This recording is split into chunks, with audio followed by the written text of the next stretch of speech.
Magandang umaga sa ating lahat.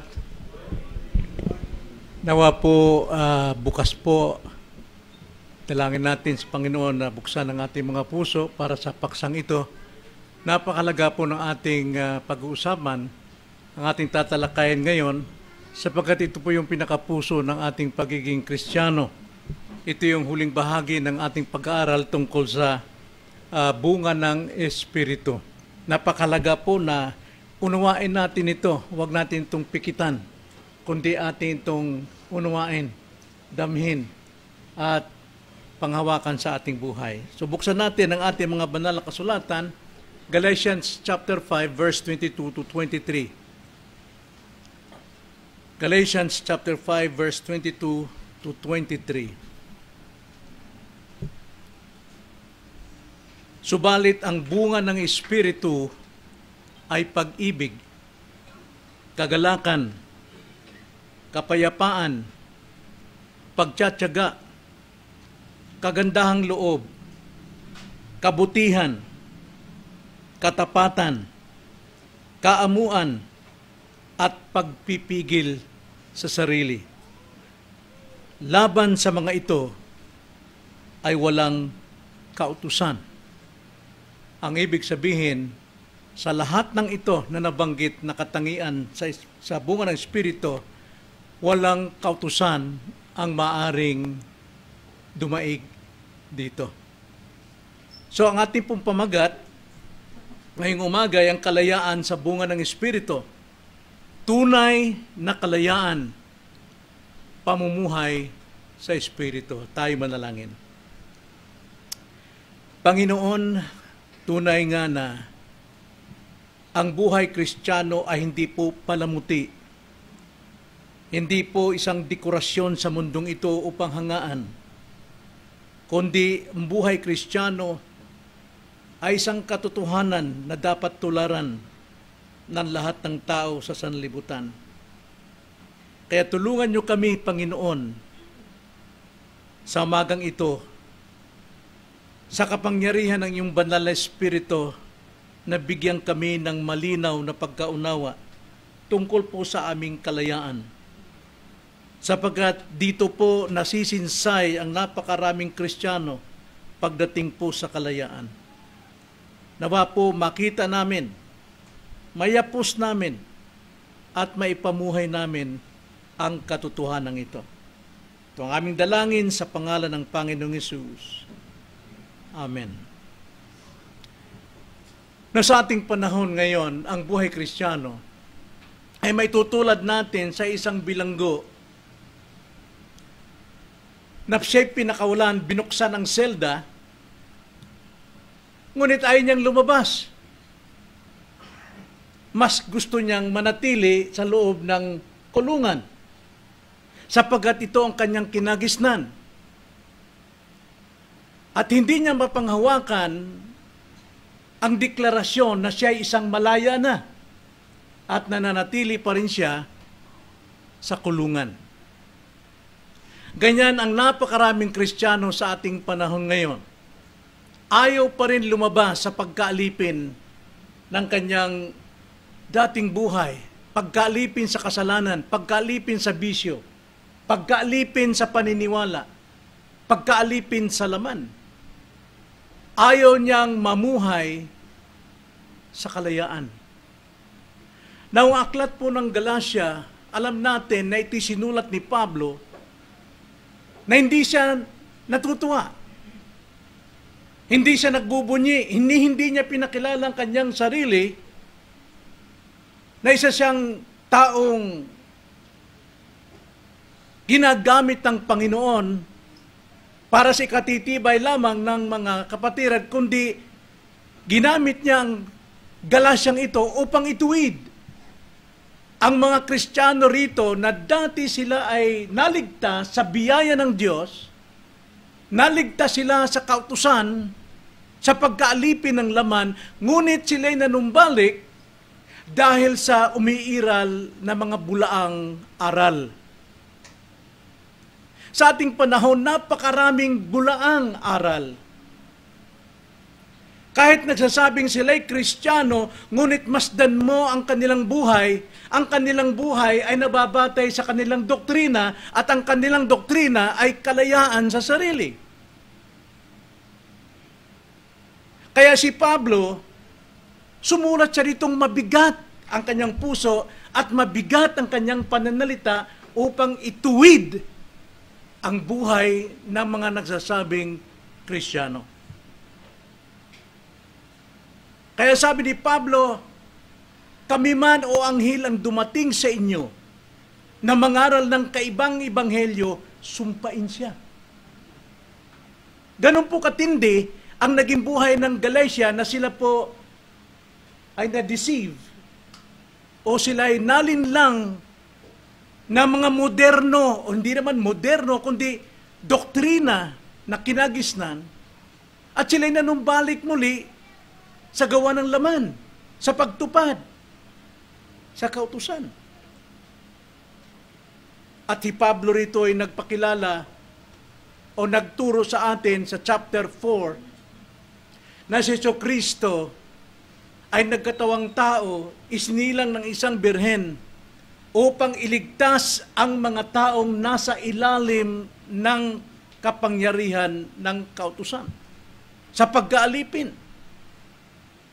Kaya ang sabi ni Pablo, dahil kayo'y mga anak, isinugo ng Diyos ang espiritu ng kanyang anak upang manirahan sa inyo nang sa ganon malaya kayong tumawag sa Diyos Ama, Father. At dahil kayo'y mga anak, kayo'y malaya na sa anumang kautusan, anumang legalismo, anumang aral ng laman, anumang dinidikta ng sanlibutan ito, kayo ay tumanggap ng Espiritu, kaya kayo ay malaya kay Kristo at kayo'y tagapagmana ng karya ng Diyos. Kaya ang sabi niya sa chapter 5, sa panimula, verse 1, dahil sa kalayaang ito, kayo ay pinalaya ni Kristo.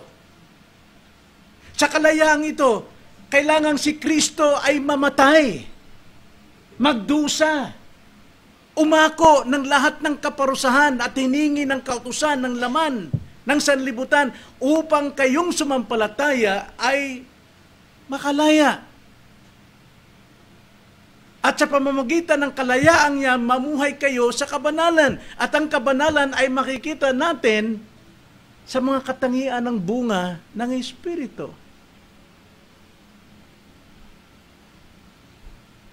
Kaya ito po ang tindi ng sulat na ito para sa atin to, Kristiyano. Sapagkat tignan nyo ang mga Kristiyano kung saan ngayon nasasampay sa sanlibutan. Tignan nyo ang buhay nila. Kasing tulad lamang ng sanlibutan. Nakikisaya sa sanlibutan. Nakikibunyi sa ginagawa ng sanlibutan. Sa trabaho, sa eskwelahan, saan mang lugar, sa tahanan, sanlibutan. Even in the church, nasa loob ang sanlibutan. Kaya napakalaga po ang panghuling bahaging ito ng pag-aaral natin tungkol sa bunga ng Espiritu sapagkat ito ang tanda po ng kalayaan ng isang Kristiyano. Kaya ang layunin natin ngayong umaga, mga kapatid, sa ating Sunday School ay upang itaas ang ating kamalayan sa ganap na kalayaang espiritual sa pamamagitan ni Kristo. At palalahanan ng Iglesia na huwag muling bumalik sa pagkaalipin sa kautusan o kasalanan. Bakit natin sinisisi ang kautusan?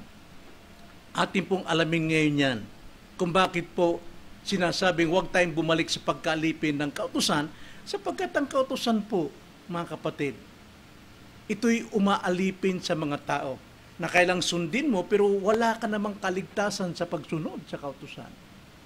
At yan ang umiiral sa ating panahon ngayon. Ngayon, unang-una, tignan natin, ano ba ang kalayaan sa Espiritu? Ano bang kalayaan sa Espiritu? O ano bang kalayaan ng Kristiyano? Basahin natin Galatians chapter 5 verse 1. Bagamat ang text natin ay sa verse 23 ng Galatians 5. Ganito ang pagkakasabi, para sa kalayaan ay pinalaya tayo ni Kristo. Kaya magpakatatag kayo at huwag pasakop na muli sa pamatok ng pagkaalipin. Na alam natin, lahat tayo po, nung tayo hindi pa Kristiyano, makasalanan. At ang sabi ni Pablo sa isang makasalanan, Ephesians chapter 2 verse 1, patay. Pag sinabi pong patay, hindi po sa physical, kundi sa spiritual. Wala tayong kakayanang lumapit sa Diyos. Tayo'y bulag, bingi, patay sa kasalanan dahil sa pagsuway. At kailangan lamang na tayo buhayin sa pamamagitan ng banal na Espiritu, ito'y gawang biyaya ng Diyos sa atin na mga hindi karapat-dapat buhayin sapagkat tayo patay sa kasalanan, ngunit tumanggap tayo ng biyaya. Gawa ng Espiritu yon na tayo po'y ipanganak na muli. Dati tayong alipin ng kamatayan ng kasalanan. Lahat ng gusto ng kasalanan, yun tayo sumusunod, alipin tayo doon. Patay tayo sa kasalanan. Ngunit dahil po sa biyaya ng Diyos, tinignan ng Diyos na walang pag-asa ang sino mang tao, siya'y kumilos sa kanyang sariling pag-ibig upang iligtas ang mga taong patay sa kasalanan. That is grace. Isinugo niya ang kanyang bugtong na anak. At dahil dyan, sinugo niya ang kanyang bugtong na anak para sa ating kalayaan. At upang tayo'y mapalaya doon sa kalayaang nais ng Diyos, kailangan si Kristo ang umako ng lahat ng kaparusahan, lahat ng hinihingi ng kautusan, ng batas ng tao. Inako niyang lahat at siya'y namatay doon at ang buhay niya'y ibinigay sa atin. Kaya tayo ay naging malaya. Kaya dito, pansinin natin yung kalayaan dito na siyang pinalaya tayo ni Kristo. Tingnan lang natin sa tatlo. Unang-una, tayo'y pinalaya sa legalismo. Legalismo ng mga Judaizer, mga Pariseyo. Sila po ay namumuhay sa kautusan, sa batas. Lahat dapat sundin nila ang batas. Sapagkat kung hindi nila masunod, ang lahat ng batas, hindi sila maaring kalugdan ng Diyos. Kaya ang sabi nga ng Panginoon, kayong mananampalataya, dapat kayong humigit sa katwiran ng Pariseyo, sapagkat kung hindi kayo higit sa katwiran ng Pariseyo, hindi kayo makakapasok sa karya ng Diyos. So kung sa taas po ng pagiging legalismo nitong mga Pariseyo, wala na pong higit sa kanila. Kung titignan natin sa pantaong paningin, sila yung ligtas. Pero sabi ng Panginoon, higitin ninyo sapagkat sila'y walang kaligtasan. Malibang mahigitan ninyo ng totoong katwiran, at itong katwirang ito ang siyang maghatid sa inyo sa kalangitan. Legalismo. Ano yung legalismo sa kanila? Mga kapatid, kung ikay Kristiyano tulad ng Galacia, Kristiyano ka na, paano ka naging Kristiyano? Ang sabi ng mga taga-Galacia, kami ay niligtas ni Kristo sa pamagitan ng kanyang kamatayan sa krus, sa kanyang dugo, at ito'y aming sinampalatayanan. At ang pananampalataya namin ay gawa ng Espiritu sa amin nung kami patay sa kasalanan, binuhay niya kami nakakaunawa, kaya nakakarnig kami ng Ebanghelyo, nakilala namin si Kristo na siyang nagligtas sa amin, kaya kami sumampalataya. Yun ang kaligtasan. Pero ang sabi nitong legalismo, teka muna, balik kayo sa pagtutuli. Balik kayo sa iba't ibang ritual, mga seremonya. Sapagkat kung hindi kayo babalik doon, yung inyong pananampalataya, hindi sapat, hindi yan totoong biyaya.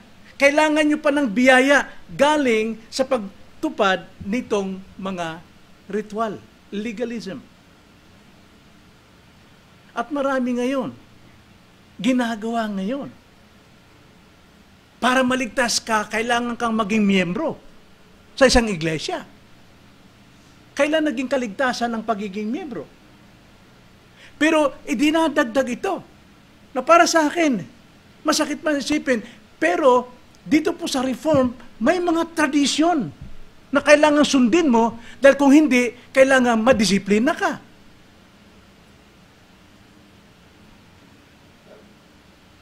Pero salamat sapagkat hindi yun ang pinaiiral, kundi ang pinaiiral ito ay biyaya ng Diyos. Pero once na ikay naging miyembro, marami kang susundin. Sapagkat yun ang ating kautusan sa iglesia. Pero hindi nangangahulugan, doon ka maliligtas. Din ikalawa, maliban sa legalismo, yung kalayaan mula sa pagkalipin ng kasalanan. Lahat po tayo ay makasalanan.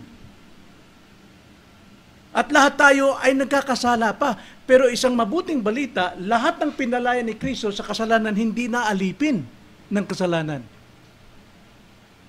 Ano ibig kong sabihin? Pag nakakita ka ng babaeng maganda, sexy, gagana yung pagkaalipin mo. Kung ano niisip mo, anong gagawin mo. Maring ligawan mo, maring pakasalan mo. Alipin yan. Naalipin tayo sa laman, kasalanan. Pero tayo binigyan ng Diyos, ni Kristo, ng bagong espiritu. Espiritu ng hindi kaduwagan. Hindi ng pagkaalipin. Kundi binigyan tayo ng espiritu na kaya nating labanan anumang kasalanan. Anumang remaining sin na sa atin, kayang-kaya nating pagdaigan yan. Hindi tayo makikisawsaw so anong gusto ng sanlibutan at pababayaan mong ikay alipining muli ng kasalanang dati mo nang naging Panginoon. Now, hindi lang ako ang bumabagsak dyan. Marahil sa inyo rin. Malaya na ako, pero bumabagsak ako dahil mas humihigit yung gusto ng laman. Pero dyan tayo pinalaya, sa kalayaang ito, pinalaya tayo ni Kristo. Si Kristo ang namatay para sa atin upang tayo tuluyang makalaya dyan. Ikatlo, kalayaan upang maglingkod sa pag-ibig. Dati po tayo haters of God. Romans 8:5, we hate God. Napupuo tayo sa Kanya. Bagamat tinatawag natin ng Diyos, naniniwala tayo ng malaking mata doon sa taas, malaking kamay, yun ang sabi natin. Pero sa gawa natin, namumuhi tayo sa Diyos. Sumasamba tayo sa Diyos-Diyosan. Sumasamba tayo sa mga bato. Sumasamba tayo sa pera. Sumasamba tayo sa ating kagandahan. Sumasamba tayo sa ating sarili. Ang pinakamalaking Diyos natin ang ating sarili sapagkat nasusunod ito kaysa sa kagustuhan ng Diyos. Pinalaya tayo dyan. At ang umiral sa atin is God's love, for God so loved the world. Ibinigay niya ang kanyang pag-ibig, si Kristo, upang manahan sa atin. Nang sa ganon, hindi na tayo susunod sa kautusan, kundi susunod tayo sa pag-ibig ng Diyos. Umiibig na tayo sa Diyos dahil kilala na natin ang Diyos. Nakilala natin ang Diyos dahil tayo ipinanganak na muli sa Espiritu. At ang Espiritu ang siya nagpalaya sa atin sa kasalanan ito. So pinalaya tayo ni Kristo sa pamamagitan ng kanyang kamatayan sa krus. Ganun po katindi ang kaligtasan natin. Hindi ito bukang bibig. Si Kristo ay namatay sa krus para sa akin. No. Tignan natin maigi. Sino ka noon? Isa ka lamang alikabok na punong-puno ng dumi, alipin ng kasalanan, alipin ng kautusan, alipin ng legalismo, ikay patungo sa impyerno, and yet God loves you and He sent His Son for you. At lahat ng ginawa ni Kristo sa krus ng Kalbaryo at pag-ibig ng Ama, ito po ay inilapat ng banal na Espiritu sa atin. nung tayo po'y kanyang ipanganak na muli, natuto tayong kumilala, natuto tayong sumampalataya kay Kristo, kaya tayo ay nagbibigay ng buhay sa Kanya. At ang buhay ni Kristo'y nasa atin. Malaya na tayo, mga kapatid. Galatians chapter 5, verse 13.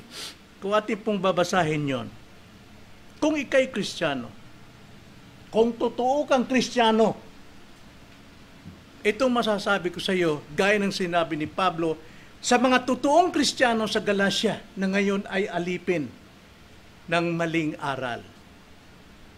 Ang sabi ni Pablo, sapagkat kayo, mga kapatid, ay tinawag sa kalayaan. Subalit, wag lamang ninyong gagamitin ang inyong kalayaan bilang isang kadahilanan para sa laman, kundi sa pamamagitan ng pag-ibig ay maging alipin kayo ng isa't isa. Ano pong sinasabi po dyan? Kung talagang tunay kang Kristiyano at malaya ka, hindi mo ginagamit ang kalayaan mo para sundin ang dikta ng iyong laman.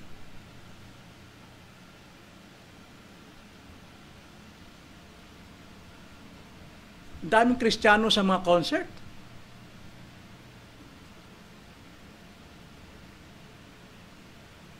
Ang daming Kristiyano kung saan mga kapatid, na hindi dapat.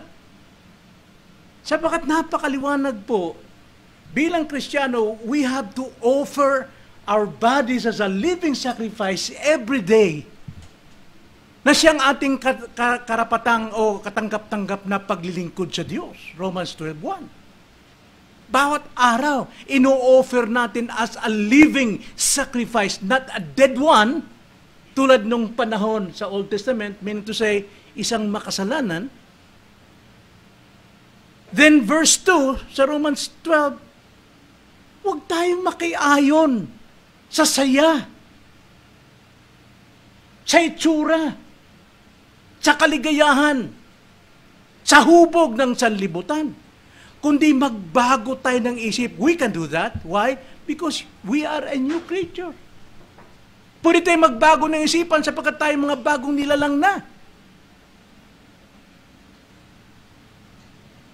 Pero makikita mo mga Kristiyano na saan sila ngayon. Kapag may mga dayong mga BTS ba yun?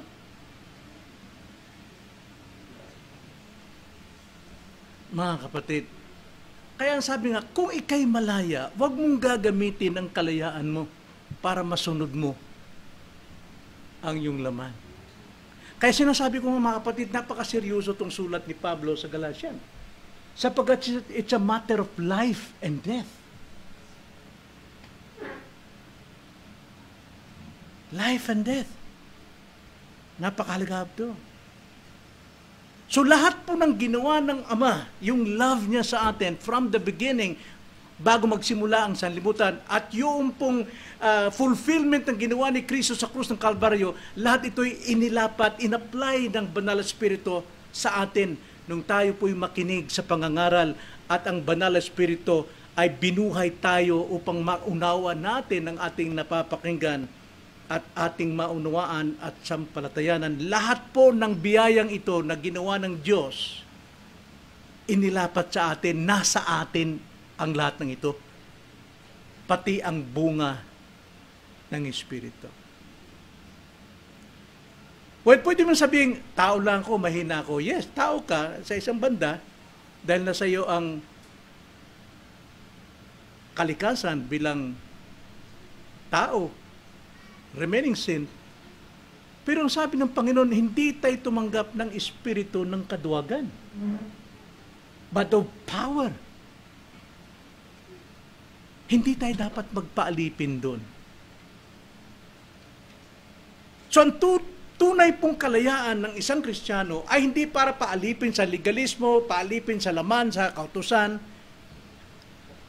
kundi pag-ibig. Ibig sabihin, pagsunod kay Kristo. Yun tayo. Naalala niyo yung illustration ko pag tinuro ko yung total depravity of man? Ang tao po ay tulad ng isang isda sa isang aquarium. Ang isda po sa aquarium, nabubuhay siya. Hindi siya patay. Pero nakalubog siya doon sa tubig na limitado sa aquarium. Malaya siya. Mayroon siyang freedom. May kalayan siya anumang gusto niya. Magtayo siya ng 10 reliyon, magtayo siya ng 100 iglesia, mamigay siya ng milyon-milyon sa loob na yun. Pero nasa loob siya ng aquarium ng ano? Ng kasalanan. Yun ang likas ng tao. Siya'y makasalanan. Hindi siya pwedeng lumabas. Hindi niya kaya lumabas sa aquarium. Hindi siya pwedeng maging ibon. Pero dahil po sa kapangyarihan ng Diyos, yung isdang yon ay pwedeng lumabas, gawa ng Diyos, upang siya'y maging isang ibon. Malaya siya. Gaya rin po sa Romans 12. Na ang isang tao ay tulad ng isang uod sa loob ng kukun. At kapag siya nasa loob ng kukun, uod siya. Pero sa biyaya ng Diyos, pag lumabas siya, nandun ang lahat po ng paghihirap, lahat ng mga anumang mangyari sa kanya para lumabas yung kanyang totoong pagka-paru-paro. Paglabas nun, malaya siya. Ganon din ang tao. Ganon tayo. Alipin tayo noon. Ang mga tao ngayon dyan, tulad sa aquarium, malaya silang gumagawa ng gusto nilang gawin. Pero nasa loob sila ng aquarium. Wala pa sila sa labas sa kaharian ng Diyos. And they must be born again. Ang sabi nga sa John 3:3, maliban isang tao ipanganak na muli, hindi niya makikita kailanman ang kaharian ng Diyos. Hanggat hindi siya pinanganak sa tubig at espiritu, hindi siya makakapasok sa kaharian ng Diyos. Kaya nga ang kaligtasan ng tao ay biyaya ng Diyos, gawa ng Diyos, kapangyarihan ng Diyos, paglalapat ng banal na espiritu. At ngayon, nailapat na sa atin kung totoo kang Kristiyano, malaya ka mga kapatid. Wala ka na sa ilalim ng pagkaalipin sa loob ng aquarium ng kasalanan. Pero dahil sa kalayaan natin, pwede ka pa rin sumausaw. That is remaining sin. Pwede pa rin tayong mabiktima ng kasalanan. Huwag lang muling magpaalipin. Kaya nga, yung pong pag-ibig natin sa Diyos, we love God dahil siya po ang nagligtas sa atin. Namumuhay tayo sa pag-ibig. Hindi na tayo namumuhay sa pagsunod sa kautusan, sa pagsunod doon sa ilalim ng aquarium. Wala na. Ang buhay natin wala na doon. Hindi tayo dapat diktahan. Diktahan tayo dito sa kalayaan kay Kristo. Malaya na tayong maglingkod, malaya na tayong sumamba, malaya na tayong sumunod sa kalooban ng Diyos dahil tayo po ay malaya na.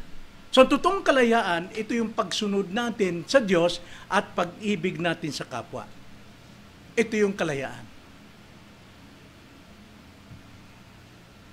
John 8:36, ganito po ang pagkakasabi.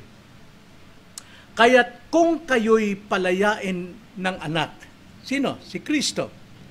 Kayo'y magiging tunay na malaya. Kaya tanong ko sa inyo as Christian, ano yung gusto yung paborito nyo na puntahan? Saan nyo gustong magtampisaw? Doon ba sa mga batay sa kalooban ng Diyos o batay sa gusto ng sanlibutan? Sapagkat sinasabi, kung kayo'y totoong pinalaya ni Kristo, tutulungan kayo'y malaya na.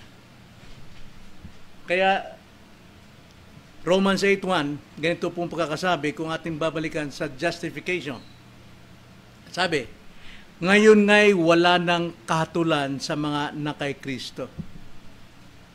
Wala nang kahatulan.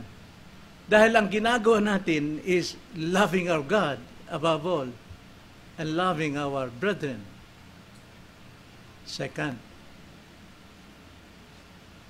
sapagkat ang kautusan ng Espiritu ng buhay na kay Kristo Jesus ay nagpalaya sa atin mula sa kautusan ng kasalanan at ng kamatayan. Sapagkat ang hindi magawa ng kautusan, yamang ito ay pinahina ng laman, ay ginawa ng Diyos sa pagsusugo sa kanyang sariling anak sa anyo ng makasalanang laman, at tungkol sa kasalanan ay hinatulan niya ang kasalanan sa laman.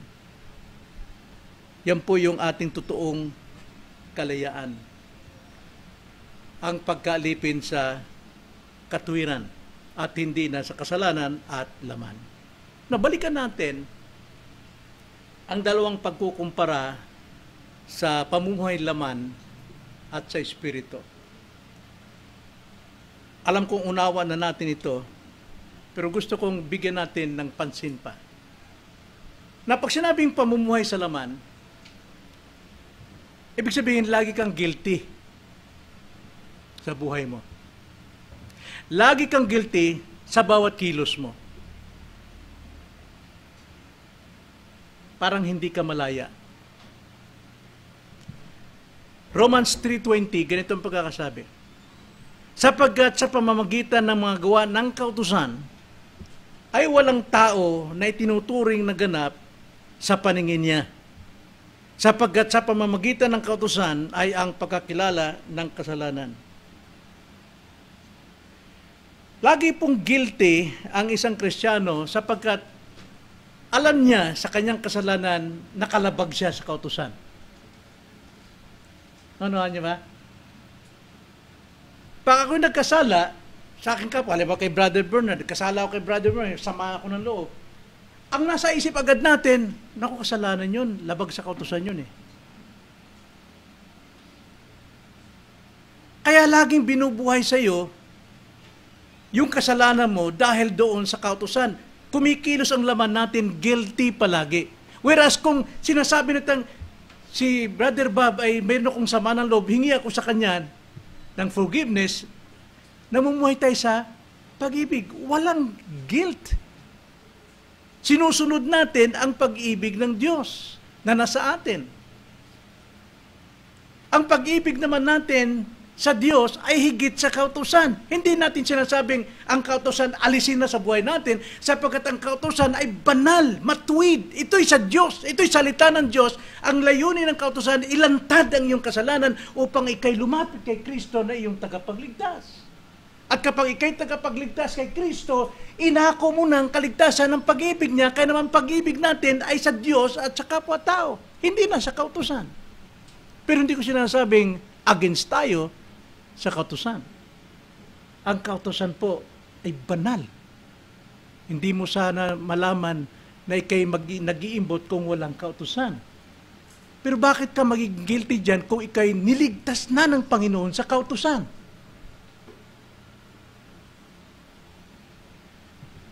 Kaya kadalasan si Kristiyano laging guilty, nagmumukmok, kasi dinidiktahan siya ng kanyang laman, ng kanyang konsyensya. Malaya ka. Lumapit kay Jesus. Ano mang kasalanan mo, sa Kanya mo ilapit. Ang Panginoon ay nagpapatawad anytime. He is just to forgive us and cleanse us from all unrighteous deeds. Kaya ang kasalanan po, Romans 8:7, verse 7, nilalantad ng kasalanan, ng kautusan ang kasalanan. Kaya nga kapag tayo po'y namumuhay pa sa kautusan, tulad ng mga tao ngayon, kailang gawin ko to para ako'y kalugdan ng Diyos, gawin ko ito para ako ay maligtas ng Diyos, bawat sandali, guilty ka kasi nilalantad ng kautusan ng iyong kasalanan. Romans 7:7. Ano nga ang ating sasabihin? Ang kautusan ba'y kasalanan? Huwag nawang mangyari. Gayumay hindi ko sana nakilala ang kasalanan kung hindi sa pamamagitan ng kautusan. Sapagkat hindi ko sana nakilala ang pag-iimbot kung hindi sinasabi ng kautusan. Huwag kang mag-iimbot. So yung utos po, yung kautusan, dito tayo nabubuhay nandito tayo sa sumpa sapagkat wala pong maliligtas sa kautusan. Kundi ang kautusan natin ay tagapagturo sa atin, ito yung nagdidisiplina sa atin upang tayo lumapit kay Kristo, sumampalataya kay Kristo na siyang katubusan ng lahat ng hinihingi ng kautusan. So therefore, mamuhay ka as a Christian. If you sin, then ask for forgiveness. Yun po ang kalayaan natin. Forgiveness sapagkat ang Panginoon ay umiibig sa atin. Hindi siya maring tatalikod sa atin. Gaano man kalaki ang ating kasalanan, ay pwede tayong lumapit sa Kanya. Ngunit, pagdating sa church, kailangan mo ng disiplina. Kailangan mong dumaan sa proseso. Kaya ang laman po, mga kapatid, ito po'y laging nagpapahina sa atin. Nagpapabagsak ng ating pamumuhay Kristiyano. Kasi akala natin, alipin pa rin tayo ng kautusan. Hindi na tayo alipin ng kautusan. Si Kristo na ang namatay sa kautusan para sa atin. So, lumapit tayo kay Kristo. Sa Panginoon tayo, umibig sa Kanya. Sundin ang Kanyang kalooban. Anong kalooban doon? Confess.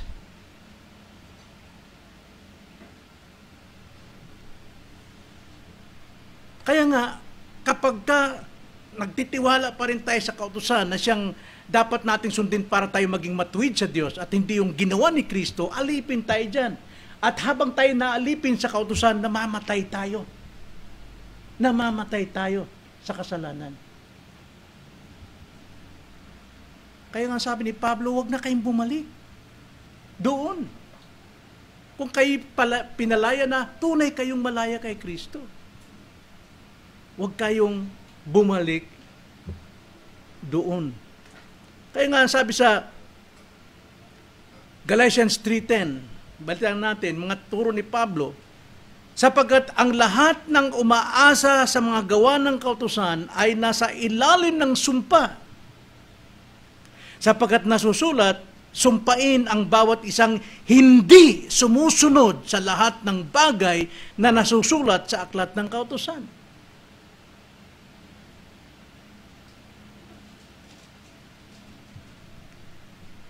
Napakabigat po niyan. Verse 24 to 25, kaya't ang kautusan ay naging ating tagasupil hanggang sa dumating si Kristo upang tayo'y ariing ganap sa pamamagitan ng pananampalataya. Yun po yung pag-asa ng lahat ng taong naalipin sa kautusan. Even Christians na ngayon, sumusunod pa rin sa kautusan upang sila'y maging matuwid. Hindi po pag-ibig sa Diyos na sundin ang Kanyang kalooban, pag-ibig sa kapwa upang ipairal ang pag-ibig ng Diyos sa kapwa. Kundi sa kautusan, ito po ang mangyayari. Mabigat po. 25, subalit ngayong dumating na ang pananampalataya, tayo ay wala na sa ilalim ng tagasupil. Hindi na tayo under ng kautusan. Hindi tayo mamumuhay dahil sa kautusan. Mamumuhay tayo dahil sa pag-ibig ni Kristo sa atin, na tayo Kanyang iniligtas, pinalaya. So, live as a Christian. Mamuhay tayo bilang Kristiyano. Hindi tayo mamuhay na sinusunod ang laman, kautusan. Kaya nga, bilang Kristiyano, wag na tayong sumunod sa dikta ng laman. Kundi sumunod tayo sa pag-ibig natin sa Panginoon, Kanyang kalooban. Tingnan ang sabi sa laman, chapter 5, verse 19. Ganito ang sabi, ngayon ay hayag ang mga gawa ng laman. Ang mga ito ay pakikiapid. Now, alam naman natin, si Jesus Christ nagsabi sa Matthew 5:28, ang sino mang may tumingin ng mahali sa kanyang kapwa o sa babae, siya nakikiapid sa kanyang puso. 1 John chapter 3 verse 15, ang sino mang may galit sa kanyang puso, siya ay isang kriminal. Yan po yung gawa at hinahayag ng kautusan. Laging kasalanan. Pero wag tayong mamuhay doon, kundi mamuhay tayo sa pag-ibig ni Kristo na tayo Kanyang tinubos na sa lahat ng sumpang ito. Naintindihan ba natin, mga kapatid? Mukhang mahirap yata, ano? Naguguluhan kayo? Ang sabi po rito sa 19, ngayon ay hayag ang mga gawa ng laman. Ang mga ito ay pakikiapid. Huwag na tayong tumingin. Huwag na tayong makiapid sa ating isipan, sa ating puso. Karumihan. Ano mang karumihan sa mundong ito? Kahalayan. Hindi tayo dapat mamuhay dyan. Yan ay nasa kautusan. Pagsamba sa Diyos-Diyosan. Ano mang klaseng Diyos-Diyosan na banggit natin kanina? Pati sarili natin. Pangkukulam. Ano yung pangkukulam? Alam natin, kumuha ng manika at tinutusok natin, galit sa taong yun. So, tinutusok natin pangkukulam. Ibig sabihin, mayroon tayong sama ng loob sa Kanya. Nagtatago tayo, nagkikimkim tayo, pangkukulam. Alitan. Pagtatalo. Paninibugho. Pagkagalit. Pagkamakasarili. Pagkabahag-bahagi. Mga pagkampi-kampi. Pagkainggit. Uso ngayon yan. Paglalasing. Kalayawan. Kalayawan sa lahat ng mundong ito. At ang mga katulad nito, ano man yung katulad nito? Yung mga hindi nakasulat, pero nagagawa ng tao sa isip, sa salita, at sa gawa. Binabalaan ko kayo. Tingnan nyo. Binabalaan ko kayo gaya ng aking pagbabala nung una sa inyo na ang mga gumagawa ng gayong mga bagay ay hindi magmamana ng kaharian ng Diyos.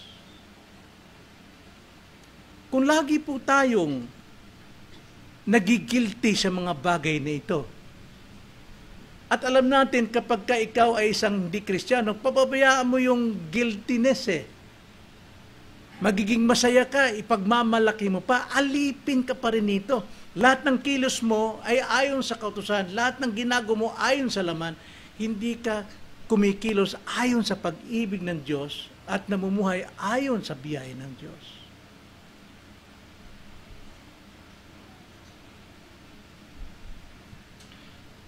Yun po yung sa laman. So, ang pagtalikod po natin dito sa laman ay daan patungo sa tunay na kalayaan. Tunay na kalayaan.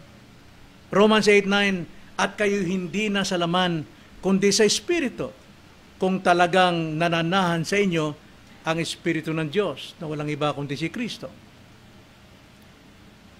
Kaya ito yung tinuturo sa atin sa fruit of the Spirit na mamuhay tayo sa Espiritu, huwag tayong mamuhay sa dikta ng laman, huwag tayong sumunod sa dikta ng laman, sapagkat maalipin ka muli sa kautusan. Alam ko mahirap abutin, pero it takes faith and spiritual understanding sa spiritual word of God.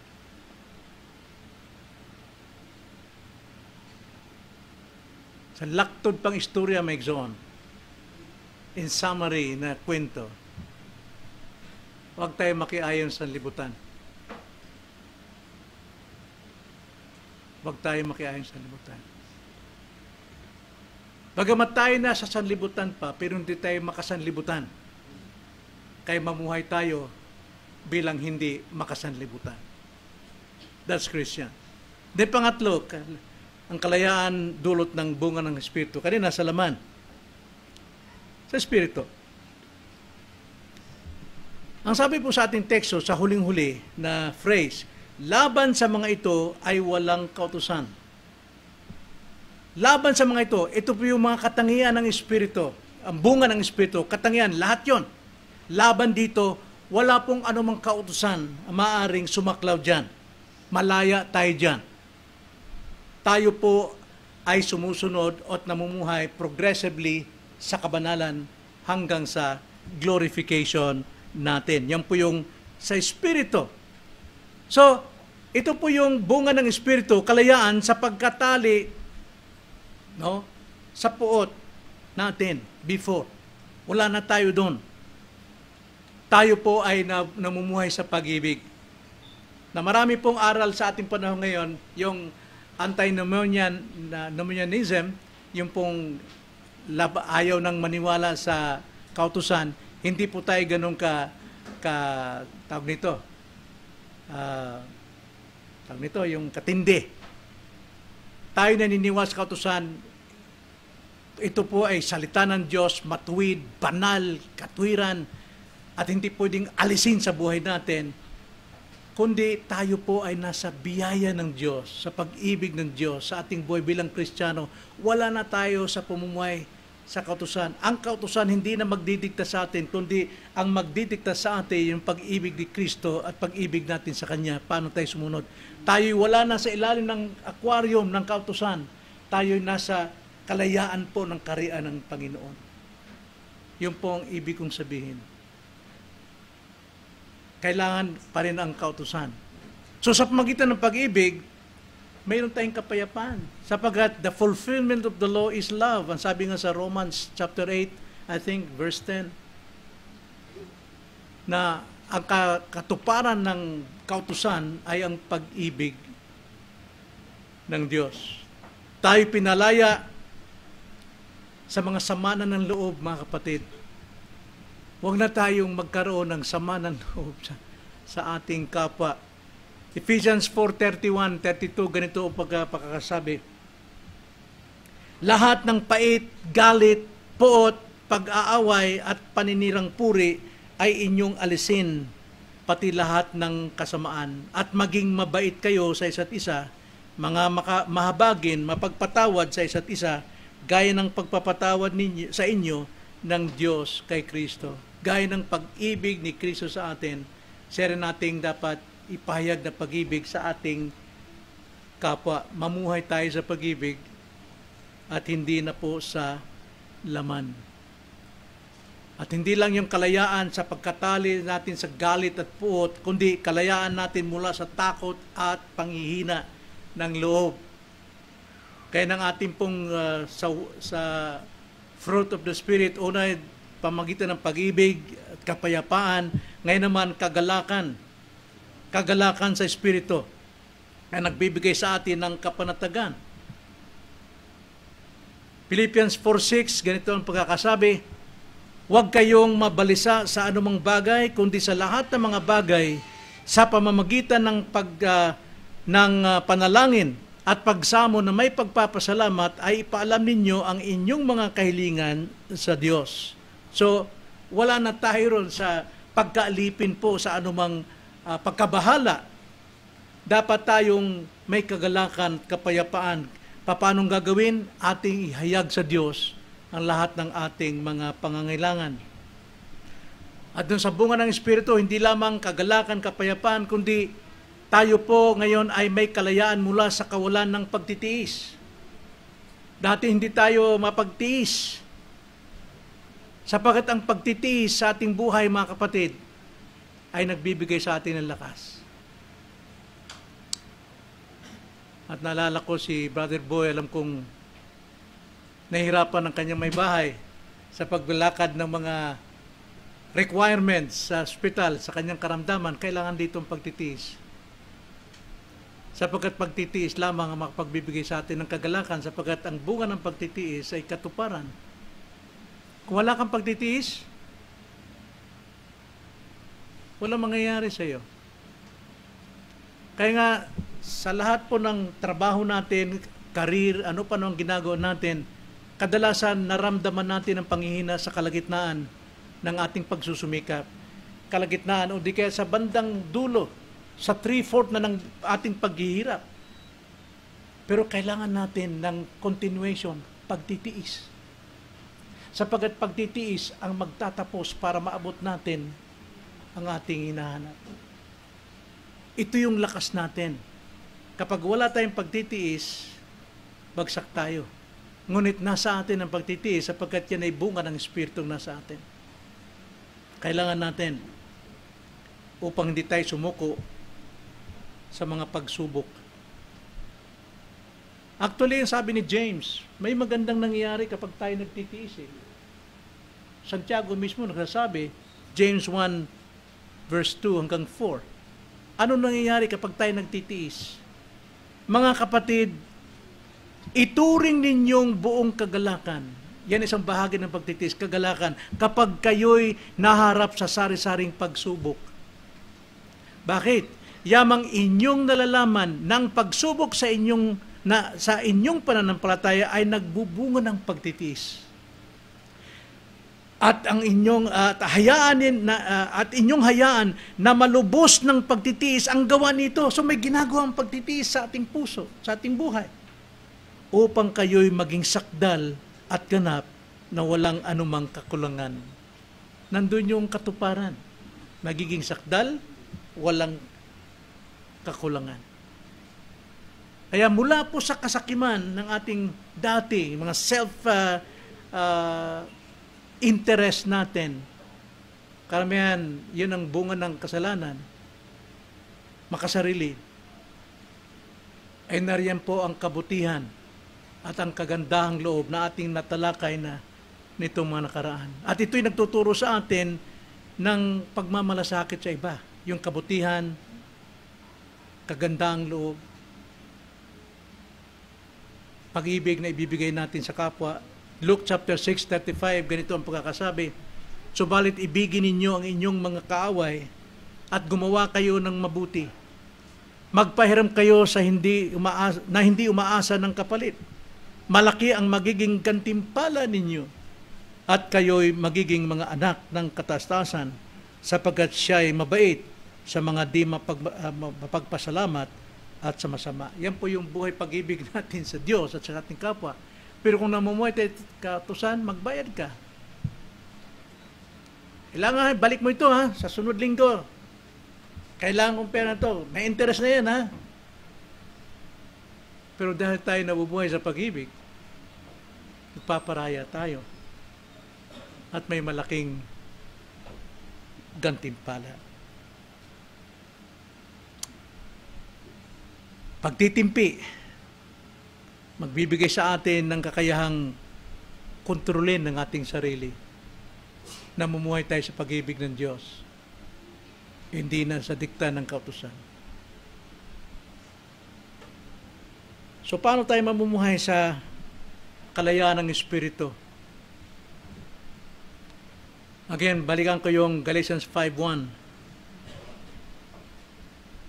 Ganito ang pagsabi, para sa kalayaan ay pinalaya tayo ni Kristo. Kaya't magpakatatag kayo at huwag pasakop na muli sa pamatok ng pagkaalipin. Unang-una, upang tayo makapamuhay sa kalayaan sa Espiritu. Sinasabi sa ating teksto, isuko natin ating sarili sa Diyos araw-araw.